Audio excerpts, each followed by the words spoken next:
उत्तराखंड से खबर है। उत्तराखंड में निकाय चुनाव की तैयारी तेज हो चुकी है। चुनाव के लिए प्रत्याशियों की तलाश में इस वक्त बीजेपी जुटी हुई है।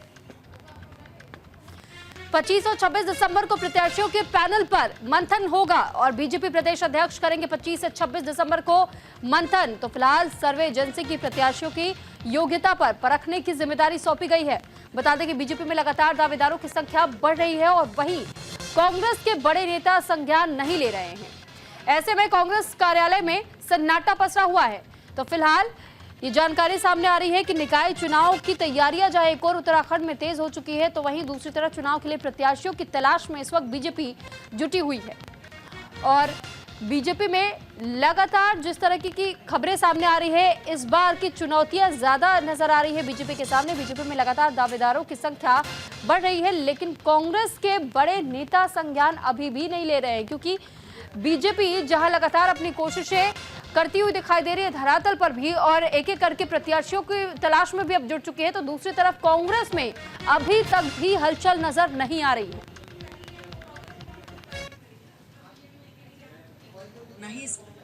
और भूल भी गए होंगे, उम्र हो गई है उनकी। इस उम्र में तो व्यक्ति अपनी याददाश्त भूल ही जाता है, तो वो अपनी याददाश्त भूल दिए हैं। तो उनको वो वीडियो देखनी चाहिए, खंगालना चाहिए, जिसमें उन्होंने कहा है कि जिसको जिस विभाग से जितना खाना है खा लो, मैं आंखें बंद कर लूंगा। तो आपने तो सभी को खुद ही खुला न्योता दिया था कि आओ खाओ जाओ।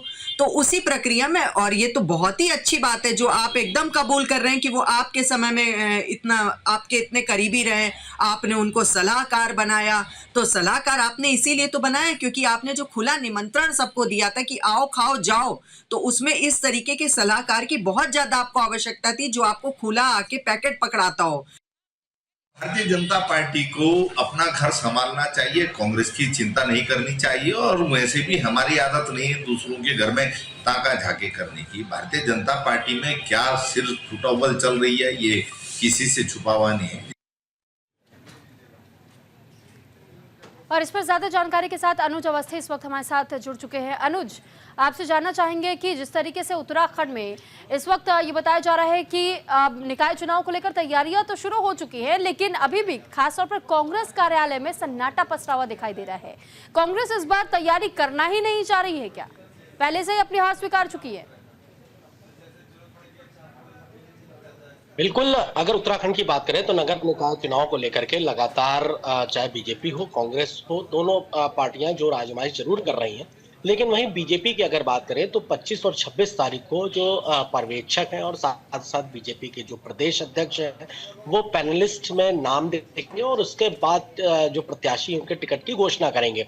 बीजेपी में एक सर्वे भी कराया जा रहा है। सर्वे के आधार पे जो एजेंसी है वो सर्वे करेगी कि जो प्रत्याशी हैं उनका ग्राउंड लेवल पे उनका काम है कि नहीं है, जो सरकार की योजना है वो उन्होंने जनता तक पहुंचाई है कि नहीं पहुंचाई है, उनका अपने क्षेत्र में क्या स्टेटस है, इन तमाम चीजों को देखते हुए तब पैनल में उनका नाम रखा जाएगा और पैनल के नाम के बाद फिर प्रत्याशियों की घोषणा करी जाएगी। वहीं अगर कांग्रेस की अगर बात करें तो कांग्रेस के जो बड़े लीडर्स हैं, हरदा की अगर बात करें, कांग्रेस प्रदेश अध्यक्ष की बात करें, नेता प्रतिपक्ष यशपाल आर्या की बात करें, उप नेता प्रतिपक्ष भुवन कापड़ी की अगर बात करें, साथ ही साथ प्रीतम सिंह की अगर बात करें, तो अभी तक कोई बड़ा नेता सामने नहीं आ पा रहा है कि नगर निकाय चुनाव किस तरीके से हो, क्या रणनीति होनी चाहिए। लेकिन वहीं कांग्रेस के प्रवक्ता का इस बात को लेकर के कहना है कि हमने पर्यवेक्षक पहले ही बना दिए थे, अब हमारे यहाँ लगातार लोग आ रहे हैं टिकट को लेकर के, साथ ही साथ हम भी इसी तरीके से टिकट दे रहे हैं कि जिसका ग्राउंड लेवल पे काम है हम उसी प्रकार से उसको टिकट देंगे। बीजेपी में तो जो दो नेत्रियां हैं उन्होंने जो है पार्षद के टिकट को लेकर के लड़ाई भी कर ली, तो इस तरीके के आरोप कांग्रेस बीजेपी पे लगा रही है। तो दोनों ही पार्टी एक दूसरे के ऊपर आरोप लगा रही है। लेकिन अब निकाय चुनाव कब होने हैं, आचार संहिता कब लगेगी, कितनी जल्दी लगेगी, किस हिसाब से रणनीति बनेगी, ये अब देखने वाली बात है। जी ठीक है अनुज, लेकिन साथ ही साथ ये भी समझना बहुत ज्यादा जरूरी हो जाता है कि आखिर जिस तरीके से बीजेपी में संख्या तो बढ़ती चली जा रही है, लेकिन वहीं कांग्रेस की ओर से ये जानकारी मिल रही है कि कांग्रेस के साथ लोग जल्दी हाथ क्यों नहीं मिलाना चाह रहे। उत्तराखंड में कहां चूक रही है कांग्रेस? बिल्कुल, अगर पिछले चुनाव की अगर बात करें तो हालांकि चूंकि कांग्रेस ने 2 चुनाव जरूर जीते थे, जब उपचुनाव हुआ था मंगलौर विधानसभा सीट का उपचुनाव और साथ ही साथ बद्रीनाथ विधानसभा सीट का उपचुनाव, उसमें कांग्रेस को जरूर सफलता मिली थी। लेकिन उसके बाद केदारनाथ सीट का चुनाव हुआ उसमें बीजेपी को सफलता मिली। सत्ताधारी पार्टी है, सत्ता पक्ष है, मुख्यमंत्री हैं, उनकी केंद्र सरकार की योजनाएं हो, राज्य सरकार की योजनाएं हो, जन जन तक पहुंच रही है। तो इसी वजह से जो नेता हैं वो बीजेपी का दामन थाम रहे हैं, कांग्रेस से थोड़ा सा किनारा जरूर कर रहे हैं। क्योंकि हरिद्वार में जब लोकसभा चुनाव हुए थे तो हरदा के बड़े बेटे वीरेंद्र रावत को टिकट दिया गया था, उसमें हरदा की हार, चूंकि हरदा उसमें मेन मुख्य भूमिका में थे। इसके बाद के जो चुनाव रहे उसमें भी जो है कांग्रेस को हार देखनी पड़ी। कांग्रेस के जो प्रवक्ता थे वो बीजेपी में शामिल हुए, कांग्रेस के जो नेता थे वो बीजेपी में शामिल हुए। तो इस वजह से कांग्रेस अब अपनी चीजें खुद समझ रही है कि कांग्रेस में अब कोई जाना नहीं चाहता है। बीजेपी का दामन लगभग सभी थामना चाहते हैं, लेकिन फिलहाल हरदा अपने सोशल मीडिया अकाउंट के द्वारा लगातार कटाक्ष करते रहते हैं, चाहे वो सरकार के ऊपर हो, चाहे वो मुख्यमंत्री के ऊपर हो, चाहे वो किसी योजना को लेकर के हो। इन तमाम चीजों को लेकर के हरदा सोशल मीडिया पे अपनी उपस्थिति बनाए रहते हैं, लेकिन वही कांग्रेस के जो अन्य नेता हैं वो अपनी उपस्थिति नहीं दर्ज करा पाते।